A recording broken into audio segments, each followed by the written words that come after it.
तर good morning, शुभ सकाळ सगळ्यांना. तर मी बसलेली होती नाश्त्याला मी रात्रीची खिचडी केलेली होती, मस्त अशी गरम खिचडी वगैरे खाल्ली. आणि मी सकाळी दिला बैलांना चारा टाकून, कारण साहेब गेलेले होते मार्केटला. मग सगळी कामं करायची होती मला. आणि हे बघा, बैलांना चारा टाकून मी लगेच लागली माझ्या कामाला. आणि घरातली सगळी कामं आवरलेली होती. टाईम झालेला होता दुपारचा. मग बैलांना मला पाजायचं होतं पाणी, आणि मी दोघांनाही एक करून पाणी पाजलं, कारण दोघांना एक सोबत पाणी पाजणं शक्य नाही, 2 बादल्या वाहून नेता येणार नाही. तर हे बघा, दुसऱ्याचा कसं तडफडा चालू आहे. लगेच दुसऱ्यालाही मी दिलं पाणी.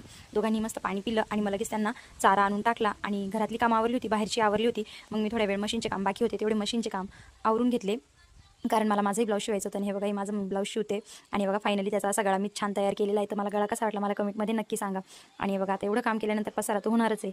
आणि मग लगेच झालेला होता टाईम. भाऊ आणि रिद्धू पण आलेली होती शाळेतनं. आणि मग मी ठेवला लगेच सायंकाळसाठी चहा. आणि चहा ठेवते अशाने मी उद्यासाठी पण तयारी करून ठेवते, कारण उद्या चिरचार वगैरे काही करायची नाही. मग गव्हाची खीर करता. मग गव्हाचे 10 मिनिटं भिजवून ते वाळत घातले. आणि ताई मला इथे तिचे प्रोजेक्टबद्दल सांगते, त्यांना प्रोजेक्ट दिलेला आहे ते. आणि काढलं मस्त मी ते गहू दळून. उद्याची तयारी झाली. कसा वाटला व्हिडिओ नक्की